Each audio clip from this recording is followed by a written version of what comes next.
Raila Odinga is a self-seeking individual who knows how to camouflage as a people's man, a man of the people. He always knows that it is about him. And he has got this fanatic following in certain parts of the country that he uses as his cannon fodder. When he has got what he wants, the guns fall silent. This mutual self-praise between him and William Ruto is because they are joined in a broad-based conspiracy against the country, against the people, so that Mr. Odinga turns a blind eye to their goings on. When did they suddenly wake up to discover the virtues in one another? And if they have woken up to find the virtues in one another, don't they owe the country a recanting exercise? Don't they need to tell us, like Paul of Tarsus, that I was on this road going to Damascus to prosecute the people? Then I saw the light.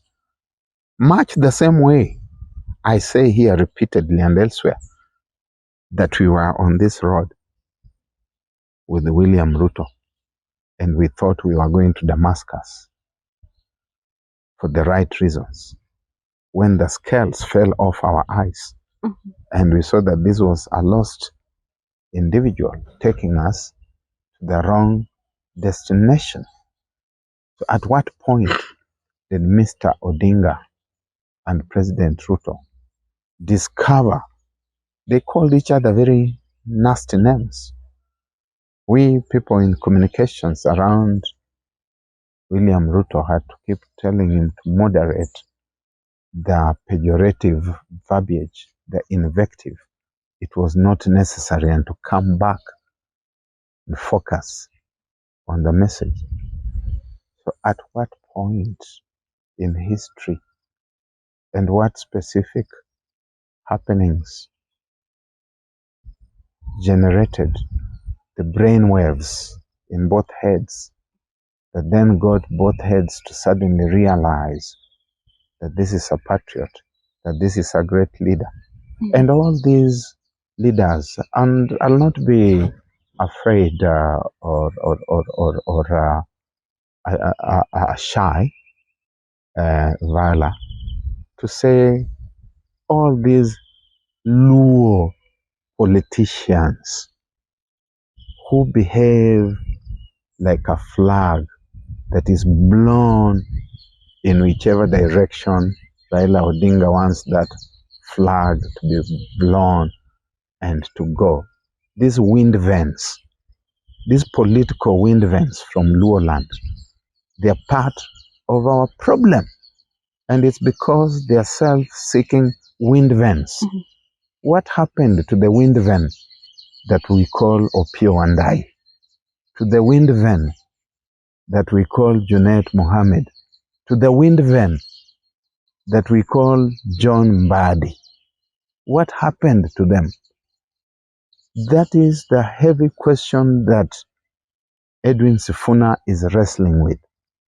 That you just follow any wind, any puff, any whiff of air that comes from Mr. Odinga.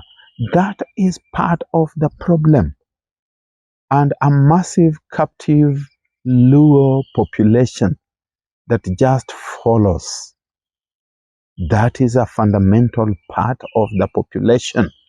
And it doesn't matter if I should materialize at the city stadium and they send the gauchos of this world to try to bully me.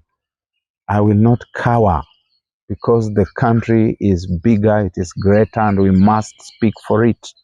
And Raila Odinga is part of the problem. And some of us would want to wish him long health, long life with good health, but he needs to be obliterated from the Kenyan political landscape. is a thorn in the national flesh.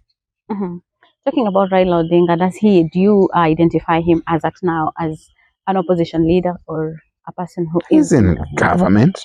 He can pretend not to be in government. He has appointed people into the cabinet.